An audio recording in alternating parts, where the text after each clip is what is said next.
ഏതായാലും ഡ്രഡ്ജറിൽ എത്തിയിരിക്കുകയാണ് റിപ്പോർട്ടർ സംഘം. ടഗ് ബോട്ടിലേക്ക് നിലവിൽ മാറിയിട്ടുണ്ട്. ഇവിടെ നിന്നും ഇനി ഈ ഡ്രഡ്ജറിലേക്ക് പ്രവേശിക്കുകയാണ്. ഇത്രയും സമയം ഡ്രഡ്ജിംഗ് പ്രവൃത്തികൾ ഡ്രഡ്ജറിലേക്ക് നമ്മൾ നിലവിൽ പ്രവേശിച്ച് കഴിഞ്ഞിട്ടുണ്ട്. ഓക്കെ ഇവിടെ സ്റ്റേ ഓക്കെ. നമുക്ക് അവിടെ ഓക്കെ സർ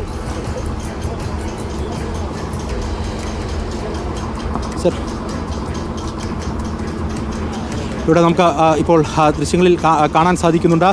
ഇതുവരെ കണ്ടെടുത്തിരിക്കുന്ന സാധനങ്ങൾ എന്തൊക്കെയാണെന്നുള്ളത് കാണാൻ സാധിക്കുന്നതോടെ പലതരത്തിൽ ഈ ലോഹഭാഗങ്ങളൊക്കെ കണ്ടെത്തിയിരിക്കുന്നത് നമുക്ക് ദൃശ്യങ്ങളിൽ തന്നെ കാണാൻ സാധിക്കുന്നുണ്ട്. ഹൈ ടെൻഷൻ ലൈനുകളുടെ പാർട്ടുകൾ, ഒപ്പം തന്നെ എഞ്ചിനുമായി ബന്ധപ്പെട്ട ഭാഗങ്ങൾ തുടങ്ങി കാര്യങ്ങളൊക്കെ തന്നെ നമുക്ക് കാണാൻ സാധിക്കുന്നുണ്ട്. ഇവിടെ സതീഷ് സേലി MLA ഉൾപ്പെടെയുള്ള ആളുകൾ ഇവിടെ എത്തി. ഇനിയിപ്പോൾ കാര്യങ്ങൾ അവർ കൃത്യമായി വിശദീകരിക്കാനുള്ള നടപടിയിലേക്ക് കടക്കുകയാണ്. കൃത്യമായി എന്തൊക്കെയാണ് ഇന്ന് ലഭിച്ചിട്ടുള്ളത്, ഏതൊക്കെ തരത്തിൽ കയറുകൾ ലഭ്യമാകുന്ന സാഹചര്യം ഉണ്ടായിട്ടുണ്ട് തുടങ്ങിയ കാര്യങ്ങളിലൊക്കെ തന്നെ ഒരു വ്യക്തത നമുക്ക് കൈവരികയും ചെയ്യും എന്നുള്ളത് തന്നെയാണ് പറയാൻ സാധിക്കുന്നത്.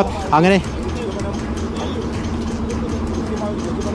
ഓക്കെ, അങ്ങനെ ആ കാര്യത്തിലൊക്കെ തന്നെ ഒരു വ്യക്തത വരുന്നതോടുകൂടി ഇന്ന് കിട്ടിയിരിക്കുന്ന ആകെത്തുക എന്നുള്ള ചോദ്യത്തിന് ഒരു ഉത്തരമാകുന്ന സ്ഥിതിവിശേഷവും കൂടി സംജാതമാകുമെന്ന കാര്യത്തിൽ തർക്കമില്ല. ഇവിടെ നമുക്ക് ദൃശ്യങ്ങളിൽ തന്നെ കാണാൻ സാധിക്കും. പല വിധത്തിലുള്ള സാധന സാമഗ്രികളൊക്കെ തന്നെ മാറ്റിയിട്ടിരിക്കുന്നതൊക്കെ തന്നെ കാണാൻ സാധിക്കും. അത് ഏതൊക്കെ വാഹനങ്ങളുടേതാണ് എന്നുള്ളത് സംബന്ധിച്ച ഒരു വ്യക്തതയാണ് ഇപ്പോൾ നമുക്ക് കാണാം. ഇവിടെ ജിതിനും ഒപ്പം തന്നെ അർജുൻ്റെ സഹോദരിയും റിട്ടയർഡ് മേജർ ജനറൽ M ഇന്ദ്രബാലനുമായി സംസാരിക്കുന്നുണ്ട്.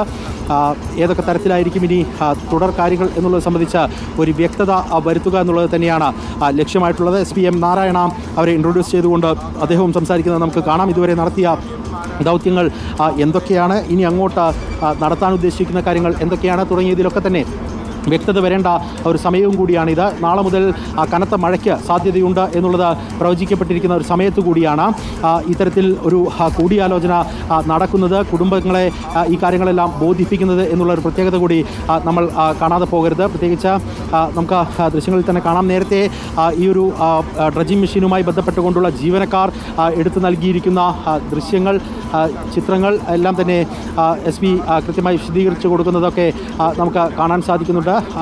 ഏത് മേഖലയിൽ നിന്നാകാം ഇത്തരത്തിൽ ഒരു അപകടം ഉണ്ടായിട്ടുണ്ടാവുക, അത് ഏതൊക്കെ പ്രദേശങ്ങൾ കേന്ദ്രീകരിച്ചുകൊണ്ട് പരിശോധന നടത്തിയാലായിരിക്കാം ഒരു റിസൾട്ടിലേക്ക് എത്തുക എന്നുള്ളതൊക്കെ തന്നെ ആ കുടുംബത്തെ ബോധ്യപ്പെടുത്തുക എന്നുള്ളത് റെസ്ക്യൂ അല്ലെങ്കിൽ ഒരു മിഷൻ്റെ മേധാവി സ്ഥാനം വഹിക്കുന്ന ഒരാൾ എന്നുള്ള നിലയ്ക്ക് അത് SP M നാരായണയുടെ ഉത്തരവാദിത്വം കൂടിയാണ്. അത് കൃത്യമായി തന്നെ അഞ്ജുവിനെയും അവരുടെ ഭർത്താവിനെയും ധരിപ്പിക്കുന്നതൊക്കെ തന്നെ നമുക്കിവിടെ കാണാൻ സാധിക്കുന്നുണ്ട്. അതേസമയം തന്നെ തൊട്ട് മറുവശത്ത് കാർവാർ MLA സതീഷ് സേലി, ഒപ്പം തന്നെ retired major general M Indrabalan തുടങ്ങിയ ആളുകളുമായി സംവദിക്കുന്നത് കൂടി കാണാം. ഇനി നാളെ ദൗത്യം തുടരുന്ന ഘട്ടത്തിൽ അതെങ്ങനെയായിരിക്കണം എന്നുള്ളത് സംബന്ധിച്ച് ഒരു വ്യക്തത വരുത്തുക എന്നുള്ളത് കൂടിയാണ് ലക്ഷ്യമായിട്ടുള്ളത്. ആ വ്യക്തത വരുത്തിയാൽ മാത്രമേ നാളത്തെ ദൗത്യം ഏകോപനത്തോടുകൂടി മുന്നോട്ട് പോകുന്ന സാഹചര്യം ഉണ്ടാവുകയുള്ളൂ. അല്ലാത്ത പക്ഷം അത്തരത്തിൽ കൂടുതൽ റിസൾട്ടിലേക്ക് പോകാൻ കഴിയാതെ വരും എന്നുള്ള ഒരു അവസ്ഥയിലേക്ക് കാര്യങ്ങൾ മാറും. അതുകൂടി കണക്കിലെടുത്തുകൊണ്ടാണ് ഇത്തരത്തിലൊരു നീക്കം എന്ന് തന്നെ വേണം ഈ ഒരു ഘട്ടത്തിൽ അനുമാനിക്കാൻ. അങ്ങനെ നിലവിൽ ഇവിടെ നിന്നും ഈ ഡ്രഡ്ജറിൻ്റെ ഒരു മൂവ്മെൻറ്റ് കൂടി നമുക്ക് ഈ ഒരു ഘട്ടത്തിൽ കാണാം. ഡ്രഡ്ജർ ഇവിടെ നിന്നും അല്പം മൂവ് ചെയ്യാനുള്ള ഒരു സാധ്യതയാണ് ഈ ഒരു ഘട്ടത്തിൽ നമ്മൾ കാണുന്നത്. ആ തരത്തിൽ ഈ നിലവിൽ ഇവിടെ കാണുന്ന ഈ ഇരുമ്പ് തൂണുകൾ ഉയർത്തി ഇതുവരെ നങ്കൂരമിട്ടിരുന്ന ഡ്രഡ്ജർ ഇവിടെ നിന്നും ഈ മേഖലയിൽ നിന്നും മാറ്റാനുള്ള ശ്രമങ്ങൾ കൂടി ആരംഭിക്കുന്നുണ്ട്. അതേസമയം തന്നെ കാർവാർ MLA കൃത്യമായി തന്നെ ഈ അർജുൻ്റെ ബന്ധുക്കളെ കാര്യങ്ങൾ ബോധ്യപ്പെടുത്തുന്നുണ്ട്. എന്തൊക്കെ ചെയ്തു തുടങ്ങിയ കാര്യങ്ങളിലൊക്കെ തന്നെ ഒരു വ്യക്തത വരുത്തിയ കുടുംബത്തിന് പറഞ്ഞു കൊടുക്കുകയാണ്. SP യും ഈ കാര്യത്തിൽ വളരെ കൃത്യതയോടുകൂടി തന്നെ കാര്യങ്ങൾ പറഞ്ഞു കൊടുക്കുന്നുണ്ട്. ചിത്രങ്ങൾ ഉൾപ്പെടെ ശേഖരിച്ചത് അത് അഞ്ജുവിനെയൊക്കെ കാണിച്ച് ബോധ്യപ്പെടുത്തുന്ന നടപടികളാണിപ്പോൾ പുരോഗമിച്ചുകൊണ്ടിരിക്കുന്നത്. അങ്ങനെ ഇന്ന് സജീവതയിൽ നടന്നിട്ടുള്ള ഈ ഒരു ദൗത്യവുമായി ബന്ധപ്പെട്ടുകൊണ്ട് ഇതുവരെ കിട്ടിയിരിക്കുന്ന റിസൾട്ടുകൾ സംബന്ധിച്ച് ഒരു വ്യക്തത വരുത്തുക, അത് കുടുംബത്തിന് തന്നെ നേരിട്ട് വ്യക്തത വരുത്തുക, ഒപ്പം തന്നെ മാധ്യമങ്ങളെ കൂടി ആ കാര്യങ്ങൾ ബോധ്യപ്പെടുത്തുക എന്നുള്ള ഒരു ഉദ്ദേശത്തോടു കൂടിയുള്ള ഒരു നീക്കം ഇന്നിപ്പോൾ ഉണ്ടായിരിക്കുന്നു എന്നുള്ള കൂടി പറയേണ്ടിയും വരും. ശരി, ദീപക് മലയമ്മ ഇപ്പോൾ ഡ്രഡ്ജറിൽ എത്തിയിരിക്കുകയാണ്. അവിടെ നമുക്ക് കാണാം കാർവാർ SP നാരായണയുണ്ട്, ഉത്തര കന്നഡ SP നാരായണയുണ്ട്.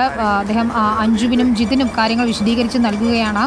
ഏത് രീതിയിലാണ് തിരച്ചിൽ പുരോഗമിക്കുന്നത്, എവിടെയൊക്കെ ഡ്രഡ്ജിംഗ് നടത്തി, ഇനി എന്തൊക്കെ ചെയ്യണം തുടങ്ങിയ കാര്യങ്ങളിൽ ഒരു വ്യക്തത വരുത്തുകയായിരിക്കണം ലക്ഷ്യമിടുന്നത്. കാർവാർ MLA സതീഷ് റെയ്നിയെ നമുക്കവിടെ കാണാൻ സാധിക്കും. അർജുൻ്റെ ബന്ധുക്കൾ അവിടെ ഇന്നിപ്പോൾ ഡ്രഡ്ജിങ്ങിൽ കിട്ടിയ വസ്തുക്കൾ പരിശോധിക്കുന്നുണ്ടായിരുന്നു. തുണികൾ ഉൾപ്പെടെ കണ്ടെത്തിയത് കൊണ്ട് തന്നെ അത് അർജുൻ്റേതാകുമോ എന്നത് സംബന്ധിച്ച ഒരു പരിശോധന, ഒരു സ്ഥിരീകരണം നടത്തേണ്ടതുണ്ട്. അതിനുവേണ്ടിയാണ് അഞ്ജുവും ജിതിനും ഡ്രഡ്ജറിൽ എത്തിയത്. ഇന്ന് കിട്ടിയ വസ്തുക്കളെല്ലാം തന്നെ അവർ പരിശോധിച്ചിട്ടുണ്ട്. മനാഫും അവിടെ എത്തി പരിശോധന നടത്തി. ട്രക്കിൻ്റെ ക്രാഷ് കാർഡ് കണ്ടെത്തിയിട്ടുണ്ട്. ഒപ്പം ഒരു ആംഗിൾ കണ്ടെത്തി എന്നാണ് നേരത്തെ മനാഫ് പറയുകയും ചെയ്തത്. ഏതായാലും ഇന്നിപ്പോൾ കണ്ടെത്തിയ ടയറുകൾ അർജുൻ്റെ ട്രക്കിൻ്റേതല്ല എന്ന് സ്ഥിരീകരിച്ചിട്ടുണ്ട്. മറ്റൊരു ലോറിയുടെ പിൻ ടയറുകളാണ് കണ്ടെത്തിയിരിക്കുന്നത് എന്നാണ് സ്ഥിരീകരണം വന്നിരിക്കുന്നത്. നമുക്കറിയാം, ലക്ഷ്മൺ നായിക്കിൻ്റെ കടയ്ക്ക് മുന്നിൽ നിരവധി വാഹനങ്ങളാണ് ആ സമയത്ത് നിർത്തിയിട്ടുണ്ടായിരുന്നത്. അത് പലരും അത് സംബന്ധിച്ച് വിവരിക്കുകയൊക്കെ ചെയ്തിരുന്നു. മറ്റ് ലോറി ഡ്രൈവർമാർ ഉൾപ്പെടെ പറയുകയും ചെയ്തിരുന്നു. നിരവധി ആളുകൾ, നിരവധി വാഹനങ്ങൾ അവിടെ നിർത്തിയിട്ട് വിശ്രമിക്കുന്ന സ്ഥലം കൂടിയാണ്. അതുകൊണ്ട് ഈ മണ്ണിടിച്ചിലിൽ, ശക്തമായ മണ്ണിടിച്ചിലിൽ വാഹനങ്ങൾ ഗംഗാവലി പുഴയിലേക്ക് ഒലിച്ചു പോയിട്ടുണ്ടാകും. ഇന്നലെ ലക്ഷ്മൺ നായിക്കിൻ്റെ സ്കൂട്ടർ കണ്ടെത്തുകയും പുറത്തെടുക്കുകയും ചെയ്തിരുന്നു. ഏതായാലും CP4 കേന്ദ്രീകരിച്ചുള്ള ഒരു പരിശോധനയിലേക്ക് തന്നെയാണ് കാര്യങ്ങൾ പോകുന്നത്.